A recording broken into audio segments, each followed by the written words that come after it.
Welcome back to Speller Tutorial Services. Today we're going to talk about finding the derivative of a function by using the difference quotient.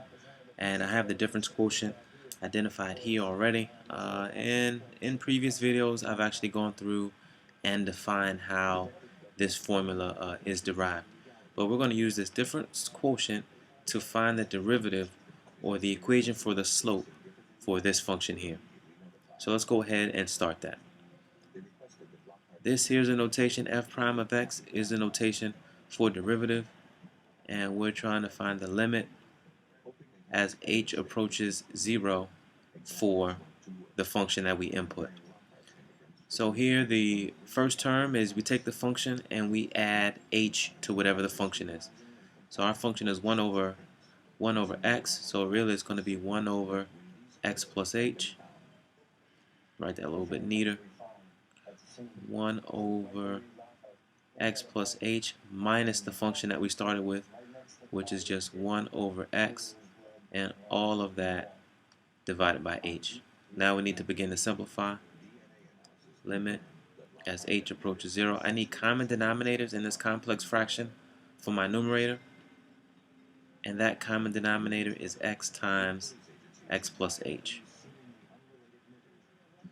I know that I'd have to multiply numerator and denominator by x to come up with this, and for the second term I have to multiply numerator and denominator by x plus h. So that's how I come up with those two as my numerator.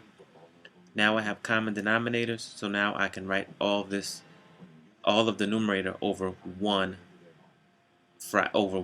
denominator. So the limit as h approaches 0, x minus x, got to distribute this negative, so the x is negative and the h is negative, over x times the quantity x plus h, all of that divided by h. And then still limit as h approaches 0. I can evaluate my numerator. X minus x leaves me with the negative h.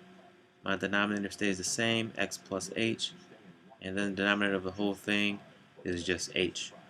Well, I know from algebra and algebra 2 that whenever you divide a fraction by a fraction, that means you multiply by the reciprocal. So we'll continue up here. So the limit as h approaches 0 of negative h x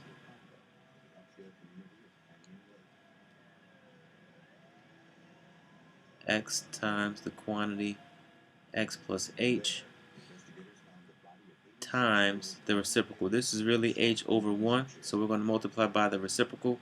That means we switch positions of the numerator and denominator. So this becomes 1 over h. Now at this point I can cross cancel and cancel out these h's. That becomes a negative 1.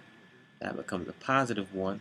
And I'm left with the limit as h approaches 0 of negative 1 over x times x plus h.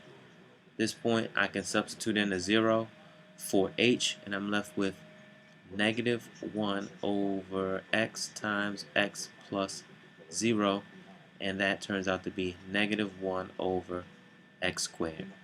So that there is the equation for the derivative or the slope of this original function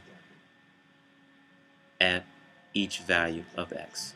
Alright, that sums it up for this video from Speller Tutorial Services.